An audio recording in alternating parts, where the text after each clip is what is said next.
ਮਰੀਜ਼ ਦੀ ਮੌਤ ਤੋਂ ਬਾਅਦ ਫਗਵਾੜਾ ਦੇ ਹਸਪਤਾਲ ਦੇ ਵਿੱਚ ਜ਼ਬਰਦਸਤ ਹੰਗਾਮਾ। ਪਰਿਵਾਰ ਨੇ ਡਾਕਟਰ ਦੇ ਨਾਲ ਕੀਤੀ ਕੁੱਟਮਾਰ ਤਾਂ ਵਿਰੋਧ ਦੇ ਵਿੱਚ ਧਰਨੇ ਤੇ ਬੈਠਿਆ ਸਟਾਫ।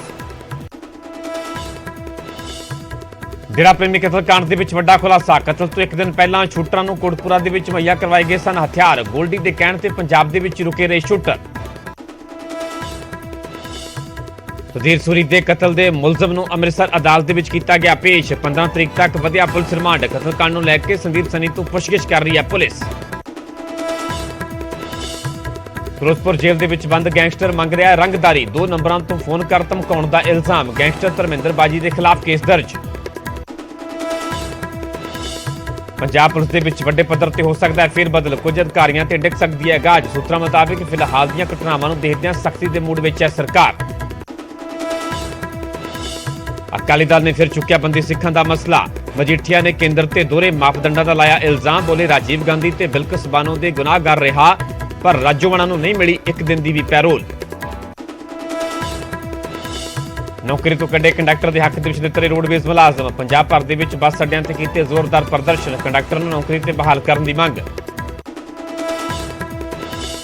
ਮਾਨਸਾ ਦੇ ਪਿੰਡ ਰਾਏਪੁਰ ਦੀ ਨਹਿਰ ਦੇ ਵਿੱਚ ਪਿਆ ਪਾੜ। ਸੈਂਕੜੇ ਖੇਤਾਂ ਤੇ ਪਾਣੀ ਦੀ ਮਾਰ। ਖੁਦ ਹੀ ਪਾੜ ਭਰਨ ਦੀਆਂ ਕੋਸ਼ਿਸ਼ਾਂ ਦੇ ਵਿੱਚ ਜੁਟੇ ਕਿਸਾਨ। ਹਿਮਾਚਲ ਵਿਧਾਨ ਸਭਾ ਚੋਣਾਂ ਦੇ ਲਈ ਵੋਟਿੰਗ ਜਾਰੀ। ਮੰਡੀ ਦੇ ਵਿੱਚ ਜੈਰਾਮ, ਹਮੀਰਪੁਰ ਚ ਧੂਮਲ ਤੇ ਅਨੁਰਾਗ ਨੇ ਪਾਈ ਵੋਟ ਤਾਂ ਪ੍ਰਤਿਭਾ ਤੇ ਵਿਕਰਮਾਦਿੱਤਿਆ ਨੇ ਰਾਮਪੁਰਾ ਦੇ ਵਿੱਚ ਕੀਤਾ ਵੋਟ ਦੇ ਹੱਕ ਦਾ ਇਸਤੇਮਾਲ।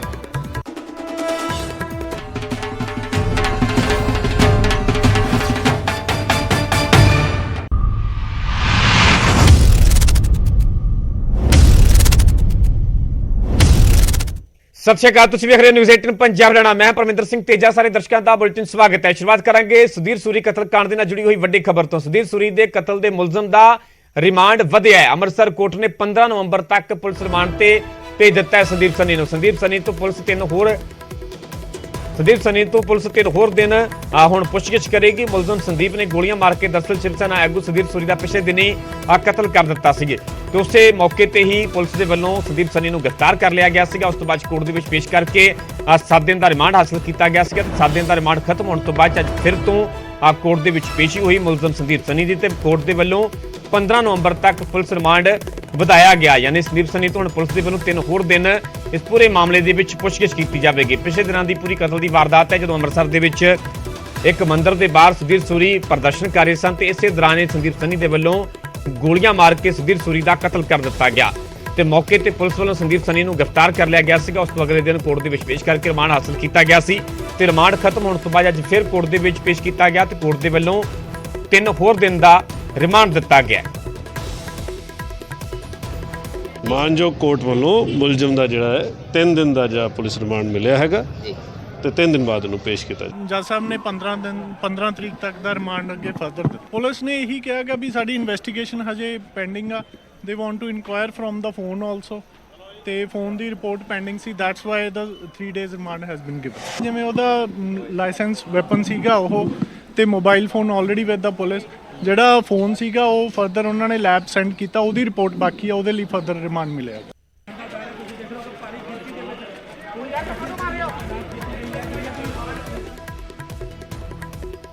ਸੋ ਸੁਧੀਰ ਸੂਰੀ ਕਤਲकांड ਦੇ ਨਾਲ ਜੁੜੀ ਹੋਈ ਵੱਡੀ ਖਬਰ ਹੈ। ਮੁਲਜ਼ਮ ਦੇ ਰਿਮਾਂਡ ਦੇ ਵਿੱਚ ਹੋਰ ਵਾਧਾ ਕੀਤਾ ਗਿਆ। ਅੰਮ੍ਰਿਤਸਰ ਕੋਰਟ ਨੇ 15 ਨਵੰਬਰ ਤੱਕ ਪੁਲਿਸ ਰਿਮਾਂਡ ਵਧਾ ਦਿੱਤਾ ਹੈ ਤੇ ਹੁਣ 3 ਹੋਰ ਦਿਨ ਸੰਦੀਪ ਸਨੀ ਤੋਂ ਪੁਲਿਸ ਦੇ ਵੱਲੋਂ ਸੁਧੀਰ ਸੂਰੀ ਕਤਲकांड ਦੇ ਮਾਮਲੇ ਦੇ ਵਿੱਚ ਪੁੱਛਗਿੱਛ ਕੀਤੀ ਜਾਵੇਗੀ ਤੇ ਹੋਰ ਵੀ ਇਸ ਦੌਰਾਨ ਕਈ ਵੱਡੇ ਖੁਲਾਸੇ ਹੋ ਸਕਦੇ ਨੇ ਕਿਉਂਕਿ ਲਗਾਤਾਰ ਪੁੱਛਗਿੱਛ ਕੀਤੀ ਜਾ ਰਹੀ ਹੈ। ਪਤਾ ਲਗਾਉਣ ਦੀ ਕੋਸ਼ਿਸ਼ ਕੀਤੀ ਜਾ ਰਹੀ ਹੈ ਕਿ ਆਖਿਰਕਾਰ ਸੰਦੀਪ ਸਨੀ ਦੇ ਪਿੱਛੇ ਹੋਰ ਕੌਣ ਹੈ, ਕਿਸ ਦੇ ਕਹਿਣ ਤੇ ਕਤਲ ਦੀ ਵਾਰਦਾਤ ਨੂੰ ਅੰਜਾਮ ਦਿੱਤਾ ਗਿਆ, ਹੋਰ ਕਿਸ ਦਾ ਇਸ ਦੇ ਵਿੱਚ ਹੱਥ ਹੈ ਤੇ ਇਸੇ ਕਰਕੇ ਹੋਰ ਰਿਮਾਂਡ ਦੀ ਮੰਗ ਕੀਤੀ ਗਈ ਪੁਲਿਸ ਦੇ ਵੱਲੋਂ ਤੇ ਆਖਿਰਕਾਰ 15 ਨਵੰਬਰ ਤੱਕ ਪੁਲਿਸ ਰਿਮਾਂਡ ਕੋਰਟ ਦੇ ਵੱਲੋਂ ਵਧਾ ਦਿੱਤਾ ਗਿਆ ਮੁਲਜ਼ਮ ਸੰਦੀਪ ਸਨੀ ਦਾ।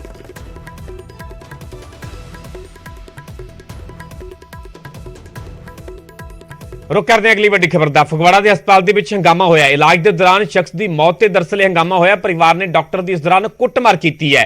हादसे के विच गंभीर जख्मी होया सीगा दरअसल शख्स ते इलाज के दौरान दम तोड़ दिता गया। हस्पताल के स्टाफ ने कुटमार के विरोध के प्रदर्शन किया। प्रदर्शन के दौरान भी स्टाफ के नाल परिवार वाले भिड़ते हुए नजर आए। तुहानूं फगवाड़ा दी दरअसल तस्वीरां विखा रहे हैं जिथे कि ਹਸਪਤਾਲ ਦੇ ਵਿੱਚ ਇੱਕ ਖੂਬ ਹੰਗਾਮਾ ਹੋਇਆ। ਹੰਗਾਮੇ ਦੀਆਂ ਤਸਵੀਰਾਂ ਕੈਮਰੇ ਦੇ ਵਿੱਚ ਕੈਦ ਹੋਈਆਂ ਨੇ, ਕਿਉਂਕਿ ਇਲਾਜ ਦੇ ਦੌਰਾਨ ਇੱਕ ਸ਼ਖਸ ਦੀ ਮੌਤ ਹੁੰਦੀ ਹੈ ਤੇ ਮੌਤ ਤੋਂ ਬਾਅਦ ਚ ਪਰਿਵਾਰ ਦੇ ਵੱਲੋਂ ਹੰਗਾਮਾ ਕੀਤਾ ਜਾਂਦਾ ਹੈ। ਪਰਿਵਾਰ ਦੇ ਵੱਲੋਂ ਡਾਕਟਰ ਦੇ ਨਾਲ ਕੁੱਟਮਾਰ ਕੀਤੀ ਜਾਂਦੀ ਹੈ। ਹਾਦਸੇ ਦੇ ਵਿੱਚ ਦਰਅਸਲ ਇੱਕ ਸ਼ਖਸ ਗੰਭੀਰ ਜ਼ਖਮੀ ਹੋਇਆ ਸੀਗਾ ਤੇ ਇਲਾਜ ਦੇ ਦੌਰਾਨ ਸ਼ਖਸ ਨੇ ਦਮ ਤੋੜ ਦਿੱਤਾ ਤੇ ਹਸਪਤਾਲ ਦੇ ਸਟਾਫ ਨੇ ਕੁੱਟਮਾਰ ਦੇ ਵਿਰੋਧ ਦੇ ਵਿੱਚ ਪ੍ਰਦਰਸ਼ਨ ਵੀ ਕੀਤਾ ਹੈ। ਪ੍ਰਦਰਸ਼ਨ ਦੌਰਾਨ ਵੀ ਸਟਾਫ ਦੇ ਨਾਲ ਪਰਿਵਾਰ ਵਾਲੇ ਭਿੜਦੇ ਹੋਏ ਨਜ਼ਰ ਆਏ।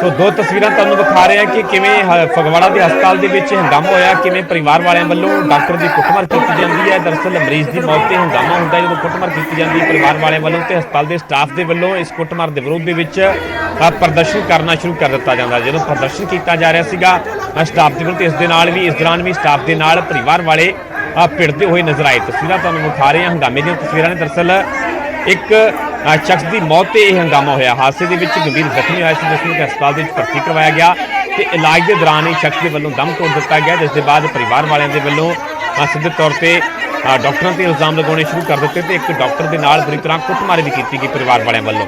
ਇਸੇ ਕੁੱਟਮਾਰ ਦੇ ਵਿਰੋਧ ਦੇ ਵਿੱਚ ਹਸਪਤਾਲ ਦੇ ਸਟਾਫ ਨੇ ਪ੍ਰਦਰਸ਼ਨ ਕਰਨਾ ਸ਼ੁਰੂ ਕਰ ਦਿੱਤਾ ਤੇ ਜਦੋਂ ਪਰਿਵਾਰ ਵਾਲੇ ਪ੍ਰਦਰਸ਼ਨ ਕਰ ਰਹੇ ਸਨ ਤਾਂ ਇਸ ਦੌਰਾਨ ਵੀ ਪਰਿਵਾਰ ਵਾਲਿਆਂ ਨੇ ਸਟਾਫ ਦੇ ਨਾਲ ਭਿੜਨਾ ਸ਼ੁਰੂ ਕਰ ਦਿੱਤਾ। ਦੋ ਤਸਵੀਰਾਂ ਤੁਹਾਨੂੰ ਵਿਖਾ ਰਹੇ ਹਾਂ। ਦਰਅਸਲ ਜਿੱਥੇ ਡਾਕਟਰ ਦੀ ਕੁੱਟਮਾਰ ਹੋਈ ਉੱਥੇ ਮਰੀਜ਼ ਦੀ ਦਰਅਸਲ ਮੌਤ ਤੇ ਇਹ ਹੰਗਾਮਾ ਹੋਇਆ, ਜਿਸ ਤੋਂ ਬਾਅਦ ਚ ਪਰਿਵਾਰ ਵਾਲਿਆਂ ਨੇ ਕੁੱਟਮਾਰ ਕਰਨੀ ਸ਼ੁਰੂ ਕਰ ਦਿੱਤੀ ਤੇ ਸਟਾਫ ਦੇ ਵੱਲੋਂ ਇਸੇ ਕੁੱਟਮਾਰ ਦੇ ਵਿਰੋਧ ਦੇ ਵਿੱਚ ਪ੍ਰਦਰਸ਼ਨ ਕੀਤਾ ਗਿਆ।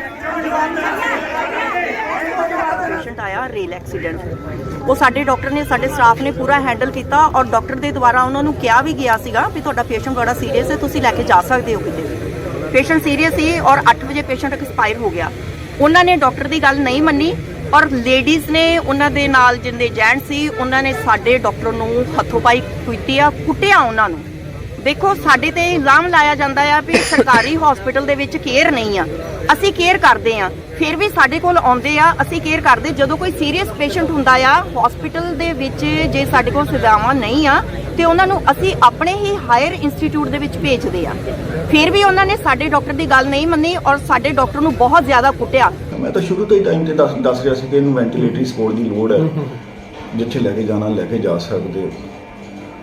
ਮੈਂ ਟਾਂਕੇ ਦੇ ਦੱਸੋ ਤੁਹਾਡੇ ਨਾਲ ਹੱਥੋਂ ਪਾਈ ਕੀਤੀ, ਕਿੰਨੇ ਕੁ ਲੋਕਾਂ ਨੇ ਹੱਥੋਂ ਪਾਈ ਤੁਹਾਡੇ ਨਾਲ ਉੱਥੇ ਵਿੱਚ ਲੇਡੀਜ਼ ਵੀ ਇਨਫੈਕਟ ਉਹਨਾਂ ਦੀਆਂ ਇਨਵੋਲਵ ਸੀ। ਇੱਕ ਭਾਰੀ ਜੀ ਲੇਡੀ ਸੀ, ਇੱਕ ਪਤਲੀ ਜੀ ਲੇਡੀ ਸੀ। ਉਹਨਾਂ ਨੇ ਵੀ ਇਨਫੈਕਟ ਮੈਂ 1-2 ਵਾਰੀ ਉਹਨਾਂ ਨੇ ਫੜ ਕੇ ਮੈਨੂੰ ਜ਼ਮੀਨ ਤੇ ਸੁੱਟਿਆ ਤੇ ਉਹਨੂੰ ਦੱਸਿਆ, ਮੈਨੂੰ ਕਿਹਾ ਕਿ ਤੈਨੂੰ ਅੱਜ ਛੱਡਣਾ ਨਹੀਂ ਅਸੀਂ। ਕੋਈ ਫੈਮਿਲੀ ਸੀਗੀ, ਉਹਨਾਂ ਦਾ ਬੇਟਾ ਹੈੱਡਫੋਨਸ ਲਗਾ ਕੇ ਆਈ ਥਿੰਕ ਰੇਲਵੇ ਟਰੈਕ ਤੇ ਸੀਗਾ ਜੋ ਮੈਂ ਸੁਣਿਆ, ਔਰ ਉਹਨੂੰ ਨਹੀਂ ਪਤਾ ਲੱਗਿਆ ਕਿ ਟ੍ਰੇਨ ਆ ਗਈ ਇੱਕਦਮ ਤੇ ਉਹਦੇ ਬਹੁਤ ਸਵੇਅਰ ਇੰਜਰੀਜ਼ ਹੋਈਆਂ। ਐਜ਼ ਯੂ ਨੋ ਕਿ ਰੇਲਵੇ ਕਿੰਨੀ ਤੇਜ਼ ਆਉਂਦਾ ਇੰਜਨ, ਕਿੰਨੀ ਤੇਜ਼ ਆਉਂਦੀ ਹੈ ਟ੍ਰੇਨ, ਤੇ ਉਹਦੇ ਕਾਫੀ ਸੀਰੀਅਸ ਇੰਜਰੀਜ਼ ਹੋਈਆਂ। ਉਹਨੂੰ ਇੱਥੇ ਲੈ ਕੇ ਆਏ ਬਟ ਇੱਥੇ ਆ ਕੇ ਅਨਫੋਰਚੂਨੇਟਲੀ ਉਹਦੇ ਇਲਾਜ ਤੋਂ ਬਾਅਦ ਵੀ ਉਹਨੂੰ ਨਹੀਂ ਬਚਾ ਪਾਏ ਡਾਕਟਰਸ। ਤੇ ਜਿਹੜੀ ਫੈਮਿਲੀ ਸੀਗੀ ਉਹ ਕਾਫੀ ਮਤਲਬ ਗੁੱਸੇ 'ਚ ਆ ਗਏ, ਅਪਸੈਟ ਹੋ ਗਏ ਤੇ ਉਹਨਾਂ ਨੇ ਡਾਕਟਰਸ ਨਾਲ ਤੇ ਸਟਾਫ ਨਾਲ ਕਾਫੀ ਮਿਸਬਿਹੇਵ ਕੀਤਾ ਤੇ ਹੱਥੋਂ ਪਾਈ ਹੋਈ ਕਾਫੀ। ਜਿਹੜੇ 2 ਮੈਨ ਐਂਡ 2 ਫੀਮੇਲਸ ਜਿਨ੍ਹਾਂ ਨੇ ਮੇਨ ਅਟੈਕ ਕੀਤਾ ਉਹ ਅਰੈਸਟ ਹੋ ਗਏ ਨੇ, ਉਹ ਆਲਰੇਡੀ ਥਾਣੇ ਬੈਠੇ ਨੇ ਤੇ ਸਿਰਫ MLR ਦੀ ਵੇਟ ਸੀਗੀ, ਉਹ ਹੋ ਗਈ ਹੈ। ਸਟੇਟਮੈਂਟ ਸਾਰਿਆਂ ਦੀਆਂ ਹੋ ਰਹੀਆਂ ਵਿਟਨੈਸਿਸ ਦੀਆਂ ਤੇ ਜਿਹੜੀ ਕਾਰਵਾਈ ਬਣਦੀ ਹੈ ਉਹ ਪ੍ਰੋਪਰ ਸਹੀ ਸੈਕਸ਼ਨਾਂ 'ਚ ਹੋਏਗੀ। ਅੱਗੇ ਵਧਾਂਗੇ ਤੇ ਗੱਲ ਕਰਾਂਗੇ ਬੰਦੀ ਸਿੱਖਾਂ ਦੀ ਰਿਹਾਈ ਦੇ ਮੁੱਦੇ ਦੀ। ਰਾਜੀਵ ਗਾਂਧੀ ਦੇ ਦੋਸ਼ੀਆਂ ਨੂੰ ਰਿਹਾ ਕਰਨ ਦੇ ਫੈਸਲੇ ਤੋਂ ਬਾਅਦ ਬੰਦੀ ਸਿੱਖਾਂ ਦੀ ਰਿਹਾਈ ਦੀ ਮੰਗ ਹੁਣ ਹੋਰ ਤੇਜ਼ ਹੋਣ ਲੱਗੀ ਆ। ਅਕਾਲੀ ਦਲ ਨੇ ਫਿਰ ਬੰਦੀ ਸਿੱਖਾਂ ਦਾ ਮਸਲਾ ਚੁੱਕਿਆ ਹੈ। ਬਿਕਰਮ ਮਜੀਠੀਆ ਨੇ ਕੇਂਦਰ ਤੇ ਦੋਹਰੇ ਮਾਪਦੰਡਾਂ ਦਾ ਇਲਜ਼ਾਮ ਲਗਾਇਆ। ਪੰਜਾਬੀਆਂ ਦੇ ਨਾਲ ਵਿਤਕਰਾ ਕੀਤਾ ਜਾ ਰਿਹਾ। ਬਿਕਰਮ ਮਜੀਠੀਆ ਦੇ ਵੱਲੋਂ ਕੇਂਦਰ ਤੇ ਇਲਜ਼ਾਮ ਲਗਾਇਆ ਗਿਆ ਹੈ ਕਿ ਕੇਂਦਰ ਦੇ ਵੱਲੋਂ ਪੰਜਾਬੀਆਂ ਦੇ ਨਾਲ ਵਿਤਕਰਾ ਕੀਤਾ ਜਾ ਰਿਹਾ। ਰਾਜੀਵ ਗਾਂਧੀ ਦੇ ਕਾਤਲ ਰਿਹਾ ਤਾਂ ਬਿਲਕਿਸ ਬਾਨੋ ਦੇ ਗੁਨਾਹਗਾਰ ਰਿਹਾ, ਪਰ ਰਾਜੋਆਣਾ ਨੂੰ 1 ਦਿਨ ਦੀ ਪੈਰੋਲ ਵੀ ਨਹੀਂ ਦਿੱਤੀ ਗਈ। ਇਸ ਨੂੰ ਲੈ ਕੇ ਕੇਂਦਰ ਤੇ ਬਿਕਰਮ ਮਜੀਠੀਆ ਨੇ ਸਵਾਲ ਖੜੇ ਕੀਤੇ ਨੇ। ਦਰਅਸਲ ਕੱਲ੍ਹ ਹੀ ਸੁਪਰੀਮ ਕੋਰਟ ਦੇ ਵੱਲੋਂ ਇਹ ਵੱਡਾ ਫੈਸਲਾ ਸੁਣਾਇਆ ਗਿਆ ਸੀਗਾ। ਰਾਜੀਵ ਗਾਂਧੀ ਦੇ ਦੋਸ਼ੀਆਂ ਨੂੰ ਰਿਹਾ ਕਰਨ ਦਾ ਫੈਸਲਾ ਸੁਣਾਇਆ ਗਿਆ ਤੇ ਉਸ ਤੋਂ ਬਾਅਦ ਹੁਣ ਫਿਰ ਅਕਾਲੀ ਦਲ ਦੇ ਵੱਲੋਂ ਸ਼੍ਰੋਮਣੀ ਕਮੇਟੀ ਦੇ ਵੱਲੋਂ ਬੰਦੀ ਸਿੱਖਾਂ ਦੀ ਰਿਹਾਈ ਦੀ ਮੰਗ ਕੀਤੀ ਜਾ ਰਹੀ ਹੈ ਤੇ ਕੇਂਦਰ ਤੇ ਵੀ ਇਲਜ਼ਾਮ ਲਗਾਏ ਜਾ ਰਹੇ ਨੇ ਕਿ ਕੇਂਦਰ ਦੇ ਵੱਲੋਂ ਦੋਹਰੇ ਮਾਪਦੰਡ ਅਪਣਾਏ ਜਾ ਰਹੇ ਨੇ। ਜਿਹੜਾ ਤਮਿਲਨਾਡੂ 'ਚ ਕੋਈ ਰਹਿੰਦਾ ਉਹਦੇ ਲਈ ਕਾਨੂੰਨ ਵੱਖਰਾ, ਜਿਹੜਾ ਗੁਜਰਾਤ ਦਾ ਵਸਨੀਕ ਹੈ ਉਹਦੇ ਲਈ ਤਾਂ ਬਹੁਤ ਹੀ ਵੱਖਰਾ, ਤੇ ਜਿਹੜਾ ਪੰਜਾਬੀ ਹੈ ਭਾਈ ਬਲਵੰਤ ਸਿੰਘ ਰਾਜੋਆਣਾ ਸਾਹਿਬ ਵਰਗੇ ਜਿਨ੍ਹਾਂ ਨੇ 28 ਸਾਲ ਪੂਰੇ ਕਰ ਲਏ ਆ, ਇੱਕ ਵੀ ਉਸ ਇਨਸੀਡੈਂਟ ਤੋਂ ਬਾਅਦ ਕੋਈ ਮਾੜਾ ਕੰਡਕਟ ਨਹੀਂ ਗੁੱਡ ਕੰਡਕਟ 'ਚ ਜੇਲ੍ਹ 'ਚ ਰਹੇ ਆ, ਫਿਰ ਭਾਈ ਉਹਨਾਂ ਨੂੰ ਪਰੋਲ ਤੱਕ ਨਾ ਮਿਲੇ, ਇੱਕ ਦਿਨ ਬਾਹਰ ਨਹੀਂ ਆ ਸਕਦੇ ਹੋ, ਆਪਦੇ ਪਰਿਵਾਰ ਦੇ ਕਿਸੇ ਸੁੱਖ ਦੁੱਖ 'ਚ ਸ਼ਾਮਿਲ ਨਹੀਂ ਹੋ ਸਕਦੇ, ਨਾ ਉਹਨਾਂ ਨੂੰ ਤੁਸੀਂ ਬਾਹਰ ਕੱਢੋ, ਨਾ ਉਹਨਾਂ ਦੀ ਜਿਹੜੀ ਸਜ਼ਾ 28 ਸਾਲ ਦੀ ਹੈ ਉਸ ਨੂੰ ਦੇਖਦੇ ਉਹਨਾਂ ਨੂੰ ਰਿਹਾ ਕਰੋ, ਤੇ ਨਾ ਉਹਨਾਂ ਨੂੰ ਪਰੋਲ ਦਿਓ। ਤੇ ਫਿਰ ਕੀ ਇਹ ਦੋਹਰੇ ਮਾਪਦੰਡ ਨਹੀਂ? ਕੀ ਪੰਜਾਬੀ ਫਿਰ ਮਹਿਸੂਸ ਨਹੀਂ ਕਰੂ ਕਿ ਯਾਰ ਭਾਈ ਸਾਡੇ ਲਈ ਕਾਨੂੰਨ ਵੱਖਰਾ, ਉਹਨਾਂ ਦੀ ਜ਼ਮਾਨਤ ਆਉਂਦੀ ਹੈ ਤੇ ਸਾਰੀ ਸਰਕਾਰ ਉੱਤੇ ਜਾ ਕੇ ਵਿਰੋਧ 'ਚ ਖੜੀ ਹੋ ਜਾਂਦੀ ਹੈ। ਇਹਨਾਂ ਗੱਲਾਂ ਦਾ ਦੁੱਖ ਹੈ। ਇਸ ਲਈ ਮੈਂ ਅੱਜ ਵੀ ਅਪੀਲ ਕਰਦਾ ਪ੍ਰਾਈਮ ਮਿਨਿਸਟਰ ਸਾਹਿਬ ਨੂੰ ਕਿ ਤੁਸੀਂ ਸ੍ਰੀ ਕਰਤਾਰਪੁਰ ਸਾਹਿਬ ਦੇ ਲਾਂਘੇ ਤੇ ਮੌਕੇ ਇੱਥੇ ਆ ਕੇ ਕਿਹਾ ਸੀਗਾ ਕਿ ਜਿਨ੍ਹਾਂ ਨੇ ਆਪਦੀ ਸਜ਼ਾ ਪੂਰੀ ਕਰ ਲਈ ਹੈ, ਸਜ਼ਾ ਪੂਰੀ ਦਾ ਮਤਲਬ ਕੀ? ਕਿਉਂਕਿ ਕੋਈ ਕਾਨੂੰਨ ਹੀ ਨਹੀਂ 28 ਸਾਲ ਦੀ ਸਜ਼ਾ, ਇਹ ਮਨੁੱਖੀ ਅਧਿਕਾਰਾਂ ਦਾ ਘਾਣ। ਤੇ ਮੈਂ ਬੇਨਤੀ ਕਰਦਾ ਕਿ ਜੋ ਆਪ ਦਾ ਤੁਹਾਡਾ ਵਾਅਦਾ ਉਹਨੂੰ ਪੂਰਾ ਕਰੋ, ਬੰਦੀ ਸਿੰਘਾਂ ਦੀ ਰਿਹਾਈ ਹੋਵੇ। ਉੱਥੇ ਵਿਕਰਮ ਮਜੀਠੀਆ ਨੇ ਕਾਨੂੰਨ ਵਿਵਸਥਾ ਨੂੰ ਲੈ ਕੇ ਪੰਜਾਬ ਸਰਕਾਰ ਨੂੰ ਘੇਰਿਆ ਤੇ ਨਾਲ ਹੀ ਅਕਾਲੀ ਦਲ ਤੋਂ ਬਾਗੀ ਹੋਏ ਜਗੀਰ ਕੌਰ ਤੇ ਵੀ ਨਿਸ਼ਾਨੇ ਸਾਧੇ।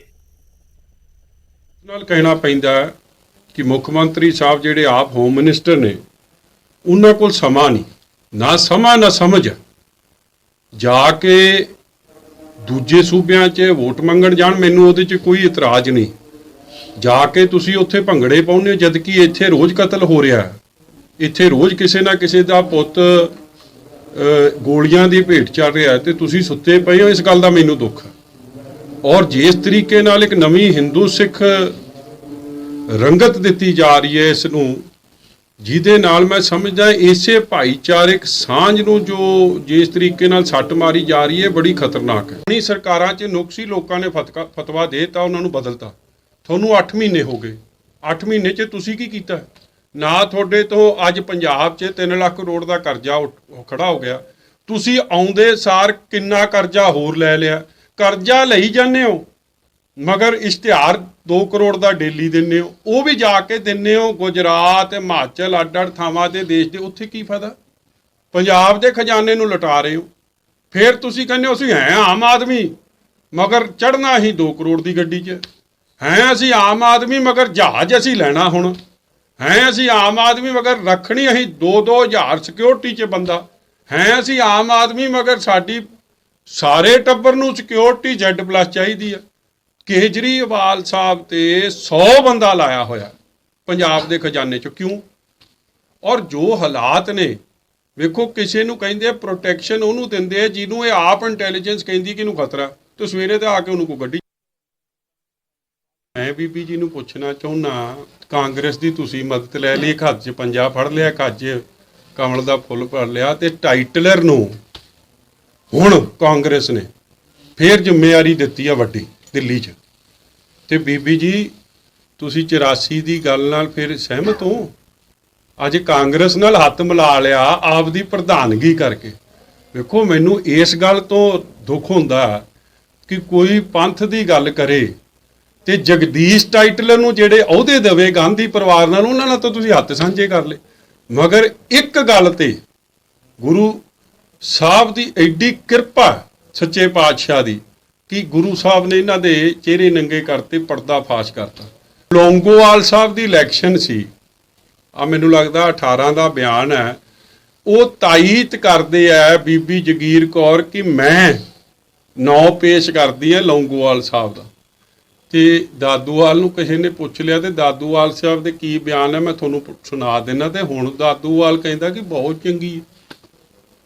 ਕਿਹਨੇ ਕਿਹਾ? ਖੱਟਰ ਸਾਹਿਬ ਨੇ ਕਿਹਾ, ਉਹਦੇ ਆਖੇ ਕਹੀ ਜਾਂਦੇ।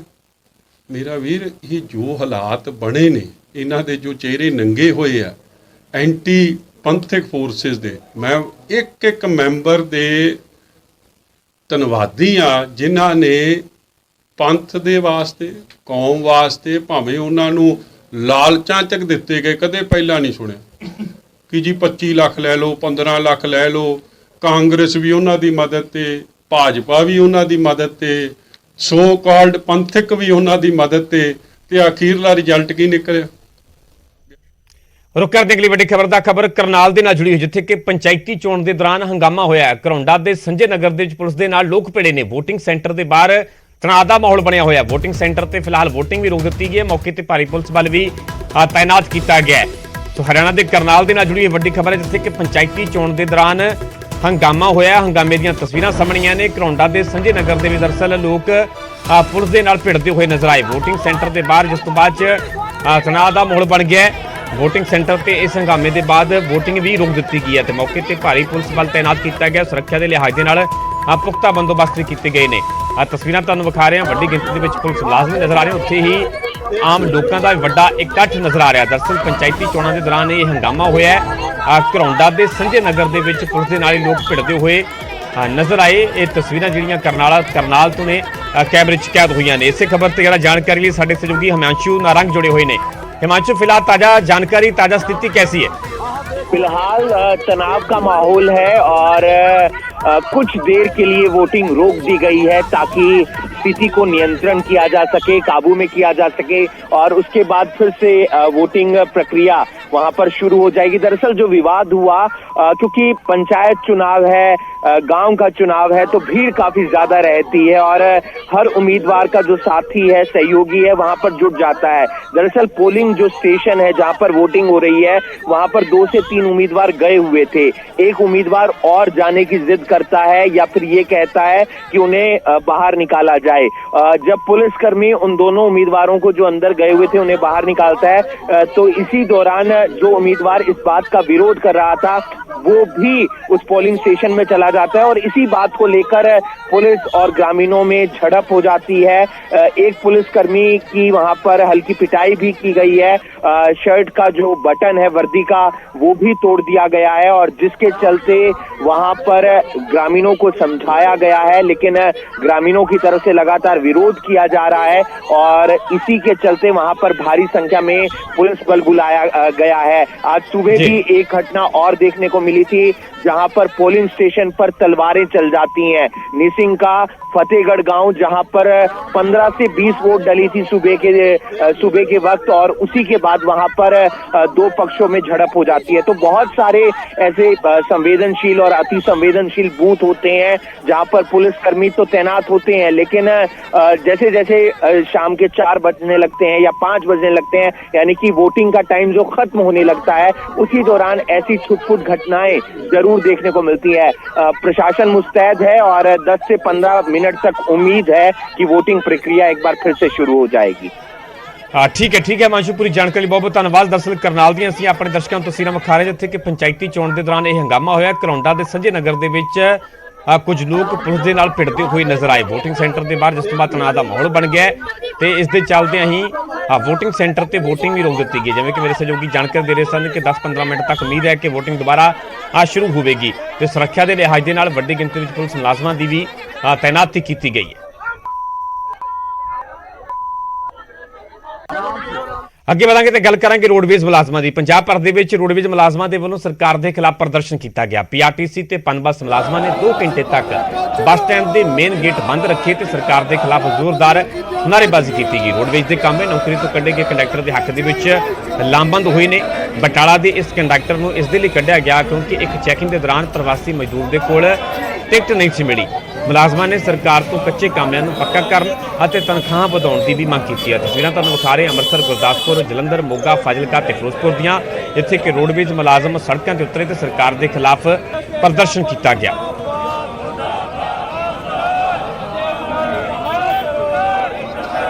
ਪਹਿਲਾਂ ਤਾਂ ਸਾਡੇ ਡਿਪੂ ਦੇ ਜਿਹੜੇ 15 ਮੁਲਾਜ਼ਮਾਂ ਦੇ ਨਜਾਇਜ਼ ਤੌਰ ਤੇ ਬਿਨਾਂ ਵਜ੍ਹਾ ਤੋਂ ਉਹਨਾਂ ਦੀਆਂ ਬਦਲੀਆਂ ਕਰਤੀਆਂ। ਪਹਿਲਾਂ ਤਾਂ ਮੈਨੇਜਮੈਂਟ ਨੇ ਸਾਨੂੰ ਭਿਣਕ ਹੀ ਨਹੀਂ ਲੱਗਣ ਦਿੱਤੀ। ਫਿਰ ਛੁੱਟੀ ਤੋਂ ਇੱਕ ਦਿਨ ਪਹਿਲਾਂ, ਜਿੱਦਣ ਛੁੱਟੀ ਸੀ ਗੁਰਪੁਰਬ ਦੀ, ਉਸ ਤੋਂ ਇੱਕ ਦਿਨ ਪਹਿਲਾਂ ਉਹ ਫਰਮਾਨ ਜਾਰੀ ਕਰਤਾ। ਉਹਦੇ ਬਾਅਦ ਅਸੀਂ ਨੋਟਿਸ ਦਿੱਤਾ। ਇੱਕ ਵਾਰੀ ਉਹਨਾਂ ਨੇ ਬਦਲੀਆਂ ਰੋਕ ਵੀ ਦਿੱਤੀਆਂ, ਪਰ GM ਸਾਡੇ ਸਾਹਿਬ ਡਾਇਰੈਕਟਰ ਮੈਡਮ ਕੋਲ ਵੀ ਗਏ, ਪਰ ਉਹਨੇ ਕੋਈ ਵੀ ਸਾਡੀ ਸੁਣਵਾਈ ਨਹੀਂ ਕੀਤੀ। ਕੱਲ੍ਹ ਤੋਂ ਜਿਹੜੀ ਹੜਤਾਲ ਹੈ ਉਹ ਜਾਰੀ ਹੈ। ਇਸ ਟਾਈਮ ਸਾਰੇ ਦੇ ਸਾਰੇ ਪੰਜਾਬ ਦੇ ਸਾਰੇ 18 ਦੇ 18 ਡਿਪੂ ਬੰਦ ਨੇ। ਸਵਾਰੀਆਂ ਦੇ ਵਿਦ ਪ੍ਰੂਫ GM ਸਾਹਿਬ ਬਟਾਲਾ ਨੂੰ ਤੇ ਉਹ ਸਵਾਰੀ ਵੀ ਪੇਸ਼ ਕਰਾ ਚੁੱਕੇ ਆ ਕਿ ਇਹ ਸਵਾਰੀ ਨੇ ਟਿਕਟ ਖੁਦ ਨਹੀਂ ਲਈ ਤੇ ਉਹ ਸਵਾਰੀ ਜੁਰਮਾਨਾ ਭਰਨ ਨੂੰ ਵੀ ਤਿਆਰ ਹੈ, ਪਰੰਤੂ ਜਿਹੜੀ ਸਾਡੀ ਮੈਨੇਜਮੈਂਟ ਵਾ ਉਹ ਸਾਥੀ ਦੀ ਕੋਈ ਵੀ ਸਾਰ ਨਹੀਂ ਲੈਣ ਡਈ, ਜਿਸ ਦੇ ਰੋਸ ਵਜੋਂ ਪੂਰੇ ਪੰਜਾਬ ਦੇ 18 ਡਿਪੂ ਜਿਹੜੇ ਬੰਦ ਕੀਤੇ ਗਏ ਆ। ਜਦੋਂ ਤੱਕ ਉਹ ਸਾਥੀ ਜਿਹੜਾ ਸਾਡਾ ਉਹ ਬਹਾਲ ਨਹੀਂ ਹੋ ਜਾਂਦਾ, ਉਦੋਂ ਤੱਕ ਪੂਰਾ ਪੰਜਾਬ ਜਿਹੜੇ ਪੰਜਾਬ ਦੇ ਡਿਪੂ ਆ ਬੰਦ ਰਹਿਣ। ਹੜਤਾਲ ਚਲੋ ਸਾਨੂੰ ਸਰਕਾਰੀ ਨਹੀਂ ਮਿਲਦੀ, ਸਾਨੂੰ ਪ੍ਰਾਈਵੇਟ ਤੇ ਚਲਾਉਣ ਨਾ, ਪ੍ਰਾਈਵੇਟ ਹੀ ਨਹੀਂ ਚਲਾਦੇ ਪਏ, ਉਹ ਵੀ ਕਹਿੰਦੇ ਨਹੀਂ ਜਾਣੀਆਂ ਨਹੀਂ ਜਾਣੀਆਂ। ਕਿੰਨੇ ਕੁ ਪਰੇਸ਼ਾਨ ਹੋਏ ਪਏ? ਪਰੇਸ਼ਾਨ ਤੇ ਮੇਰੇ ਕਾਫੀ ਜ਼ਿਆਦਾ ਹੋਏ ਪਏ, ਜੇ ਆਧਾਰ ਕਾਰਡ ਨਹੀਂ ਮਿਲਦੀਆਂ ਤੇ ਚੱਲ ਦੂਜੀਆਂ ਤੇ ਚੱਲਣ, ਦੂਜੀਆਂ ਵੀ ਨਹੀਂ ਚਲਦੀਆਂ ਪਈਆਂ। ਅਸੀਂ ਸ੍ਰੀ ਮੁਕਤਸਰ ਤੋਂ ਆਏ ਆ ਤੇ ਅੱਜ ਅਸੀਂ ਚੰਡੀਗੜ੍ਹ ਪੇਪਰ ਦੇਣ ਜਾਣਾ ਸੀਗਾ। ਹਾਂ ਤੇ ਸਾਨੂੰ ਬੱਸਾਂ ਦੀ ਦਿੱਕਤ ਬਹੁਤ ਆ ਰਹੀ ਹੈ ਜੀ, ਧਰਨੇ ਕਰਕੇ। ਧਰਨਾ ਲੱਗਾ ਹੋਇਆ? ਹਾਂਜੀ ਧਰਨਾ ਲੱਗਾ ਹੈ, ਪੂਰਾ ਜਾਮ ਹੈ ਬੱਸ ਅੱਡਾ। ਕੋਈ ਬੱਸਾਂ ਸਰਕਾਰੀ ਨਹੀਂ ਮਿਲ ਰਹੀਆਂ ਜੀ? ਕੋਈ ਵੀ ਨਹੀਂ ਮਿਲ ਰਹੀ ਜੀ, ਜਿਹੜੀ ਮਿਲ ਰਹੀ ਹੈ ਬਹੁਤ ਭਰੀਆਂ। ਸਾਡੀ ਜਨਤਾ ਬਹੁਤ ਪਰੇਸ਼ਾਨ ਹੋ ਰਹੀ ਆ, ਬਹੁਤ ਜ਼ਿਆਦਾ ਔਖੀਆਂ ਜੀ। ਅਸੀਂ ਪੜ੍ਹ ਕੇ ਲਿਖ ਕੇ ਵੇਖ ਲਓ, ਆ ਮਿਹਨਤ ਕਰਕੇ ਹੁਣ ਅਸੀਂ ਪੇਪਰ ਦੇਣ ਜਾਣਾ, ਸਾਨੂੰ ਬੱਸਾਂ ਨਹੀਂ ਮਿਲਦੀਆਂ ਪਈਆਂ। ਰੁਕ ਕਰਦੇ ਅਗਲੀ ਖਬਰ ਦਾ। ਮਾਨਸਾ ਦੇ ਪਿੰਡ ਰਾਏਪੁਰ ਦੀ ਨਹਿਰ ਦੇ ਵਿੱਚ ਪਾੜ ਪੈ ਗਿਆ। ਸੈਂਕੜੇ ਏਕੜ ਝੋਨੇ ਦੀ ਫਸਲ ਇਸ ਦੌਰਾਨ ਬਰਬਾਦ ਹੋ ਗਈ ਹੈ। ਲੋਕਾਂ ਦੇ ਘਰਾਂ ਦੇ ਅੰਦਰ ਵੀ ਪਾਣੀ ਦਾਖਲ ਹੋ ਚੁੱਕਾ ਹੈ। ਫਸਲ ਖਰਾਬ ਹੋਣ ਦੇ ਨਾਲ ਕਿਸਾਨ ਪਰੇਸ਼ਾਨ ਨੇ। ਕਿਸਾਨਾਂ ਵੱਲੋਂ ਖੁਦ ਹੀ ਪਾੜ ਭਰਨ ਦੀ ਕੋਸ਼ਿਸ਼ ਕੀਤੀ ਜਾ ਰਹੀ ਹੈ। ਨਹਿਰੀ ਵਿਭਾਗ ਦੇ ਅਧਿਕਾਰੀਆਂ ਤੇ ਗੰਭੀਰ ਇਲਜ਼ਾਮ ਹੀ ਲੋਕਾਂ ਦੇ ਵੱਲੋਂ ਲਗਾਏ ਜਾ ਰਹੇ ਨੇ। ਪਾੜ ਭਰਨ ਦੇ ਲਈ ਨਹੀਂ ਪਹੁੰਚੇ ਨਹਿਰੀ ਵਿਭਾਗ ਦੇ ਅਧਿਕਾਰੀ। ਲੋਕਾਂ ਦਾ ਕਿਸਾਨਾਂ ਦਾ ਇਲਜ਼ਾਮ ਹੈ ਕਿ ਪਾੜ ਭਰਨ ਦੇ ਲਈ ਨਹਿਰੀ ਵਿਭਾਗ ਦਾ ਕੋਈ ਵੀ ਅਧਿਕਾਰੀ ਨਹੀਂ ਪਹੁੰਚਿਆ। ਕਿਸੇ ਵੀ ਅਧਿਕਾਰੀ ਦੇ ਵੱਲੋਂ ਉਹਨਾਂ ਦੀ ਸਾਰ ਨਹੀਂ ਲਈ ਗਈ। ਕਿਸਾਨਾਂ ਨੇ ਮੁਆਵਜ਼ੇ ਦੀ ਵੀ ਮੰਗ ਕੀਤੀ ਹੈ। ਮਾਨਸਾ ਦੇ ਪਿੰਡ ਰਾਏਪੁਰ ਦੀਆਂ ਅਸੀਂ ਤੁਹਾਨੂੰ ਤਸਵੀਰਾਂ ਵਿਖਾ ਰਹੇ, ਜਿੱਥੇ ਕਿਨਾਰੇ ਦੇ ਵਿੱਚ ਅਚਾਨਕ ਪਾੜ ਪੈ ਗਿਆ, ਜਿਸ ਕਾਰਨ ਸੈਂਕੜੇ ਏਕੜ ਝੋਨੇ ਦੀ ਫਸਲ ਜਿਹੜੀ ਆ ਉਹ ਬਰਬਾਦ ਹੋ ਗਈ ਹੈ ਤੇ ਲੋਕਾਂ ਦੇ ਘਰਾਂ ਦੇ ਅੰਦਰ ਵੀ ਪਾਣੀ ਦਾਖਲ ਹੋ ਚੁੱਕਾ ਹੈ। ਫਸਲ ਖਰਾਬ ਹੋਣ ਦੇ ਨਾਲ ਕਿਸਾਨ ਪਰੇਸ਼ਾਨ ਨਜ਼ਰ ਆ ਰਹੇ ਨੇ। ਮੁਆਵਜ਼ੇ ਦੀ ਮੰਗ ਕੀਤੀ ਜਾ ਰਹੀ ਹੈ। ਉੱਥੇ ਤੁਸੀਂ ਵੇਖ ਸਕਦੇ ਹੋ ਕਿ ਕਿਸਾਨਾਂ ਦੇ ਵੱਲੋਂ ਖੁਦ ਹੀ ਮੋਰਚਾ ਸੰਭਾਲਿਆ ਹੋਇਆ ਤੇ ਖੁਦ ਹੀ ਪਾੜ ਭਰਨ ਦੀ ਕੋਸ਼ਿਸ਼ ਕੀਤੀ ਜਾ ਰਹੀ ਹੈ ਤੇ ਨਾਲ ਹੀ ਅਧਿਕਾਰੀਆਂ ਤੇ ਵੀ ਕਿਸਾਨਾਂ ਨੇ ਇਲਜ਼ਾਮ ਲਗਾਏ ਨੇ ਕਿ ਕਿਸੇ ਵੀ ਅਧਿਕਾਰੀ ਨੇ ਮੌਕੇ ਤੇ ਪਹੁੰਚ ਕੇ ਪਾੜ ਭਰਨ ਦੀ ਕੋਸ਼ਿਸ਼ ਨਹੀਂ ਕੀਤੀ। ਕਿਸਾਨਾਂ ਦੀ ਕੋਈ ਵੀ ਸਾਰ ਨਹੀਂ ਲਈ ਗਈ। ਰਾਤ 3:30 ਵਜੇ ਦਾ ਟੁੱਟਿਆ ਹੈ। ਇਹਦੇ ਨਾਲ ਜਿਹੜਾ ਨੁਕਸਾਨ ਹੈ ਉਹ ਤੁਹਾਡੇ ਸਾਹਮਣੇ ਹੈ। ਫਸਲਾਂ ਵੀ ਹਜੇ ਜਿਹੜੀਆਂ ਜੇਰੀਆਂ ਸੀ ਉਹ ਵੀ ਖੜੀਆਂ, ਨਰਮੇ ਵੀ ਖੜੇ ਹੈ। ਬਾਕੀ ਘਰਾਂ ਦਾ ਜਿਹੜਾ ਬਹੁਤ ਜ਼ਿਆਦਾ ਨੁਕਸਾਨ ਹੈ ਤੇ 3:30 ਵਜੇ ਦਾ ਟੁੱਟਿਆ। ਹਜੇ ਤਾਂ ਪ੍ਰਸ਼ਾਸਨ ਵੱਲੋਂ ਕੋਈ ਵੀ ਕਿਸੇ ਵੀ ਪ੍ਰਕਾਰ ਦੀ ਮਦਦ ਨਹੀਂ ਕੀਤੀ ਗਈ।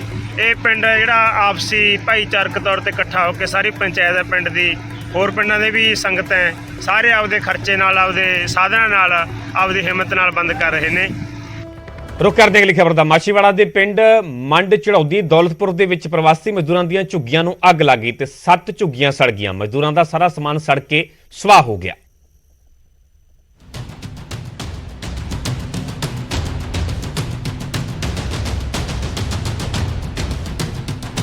ਸੜਕੇ ਸੁਆਹ ਹੋ ਚੁੱਕਿਆ ਇਹ ਸਭ ਕਿਸੇ ਦਾ ਆਸ਼ਿਆਨਾ ਸੀ, ਘਰ ਸੀ, ਕੰਮ ਤੋਂ ਥੱਕ ਹਾਰ ਕੇ ਆ ਕੇ ਆਰਾਮ ਕਰਨ ਦਾ ਵਸੀਲਾ ਸੀ, ਪਰ ਹੁਣ ਬਚੀ ਹੈ ਬਸ ਸੁਆਹ। ਕੋਲ ਬਿਜਲੀ ਦੇ ਖੰਭੇ 'ਚ ਸ਼ਾਰਟ ਸਰਕਟ ਹੋ ਕੇ ਮਾਛੀਵਾੜਾ ਨੇੜਲੇ ਪਿੰਡ ਦੌਲਤਪੁਰ 'ਚ 7 ਝੁੱਗੀਆਂ ਨੂੰ ਅੱਗ ਲੱਗ ਗਈ ਤੇ ਕੁਝ ਵੀ ਨਹੀਂ ਬਚਿਆ ਸਿਵਾਏ ਪ੍ਰਵਾਸੀ ਮਜ਼ਦੂਰਾਂ ਦੇ ਹੰਝੂਆਂ ਦੇ।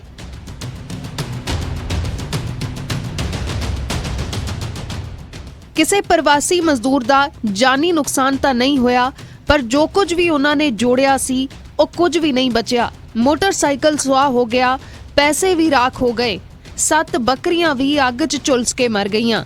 ਜਿਸ ਸਮੇਂ ਅੱਗ ਲੱਗੀ ਪ੍ਰਵਾਸੀ ਮਜ਼ਦੂਰ ਕੰਮ ਤੇ ਗਏ ਹੋਏ ਸੀ। यहाँ पर 40-45 साल हो गया। मोटरसाइकिल 1 लाख का तो मोटरसाइकिल जड़ गया, बकरी जड़ गया 1 लाख का। परसों लिया उससे 20,000 रुपये ब्याज पर लिया, वो भी सारे जल गया मेरा। ਇਹ ਘਟਨਾ ਗਰੀਬ ਪ੍ਰਵਾਸੀ ਮਜ਼ਦੂਰਾਂ ਦੇ ਨਾਲ ਵਾਪਰੀ ਹੈ। ਕਿਸ ਦੀ ਲਾਪਰਵਾਹੀ ਨਾਲ ਇਹ ਘਟਨਾ ਵਾਪਰੀ, ਕਿ ਇਸ ਦੀ ਜਾਂਚ ਹੋਏਗੀ, ਇਹ ਵੀ ਆਪਣੇ ਆਪ 'ਚ ਸਵਾਲ ਹੈ। ਪਰਿਵਾਰ ਪ੍ਰਸ਼ਾਸਨ ਤੋਂ ਮਦਦ ਦੀ ਗੁਹਾਰ ਲਗਾ ਰਹੇ ਨੇ। ਮਾਛੀਵਾੜਾ ਤੋਂ ਗੁਰਦੀਪ ਸਿੰਘ, ਨਿਊਜ਼ 18।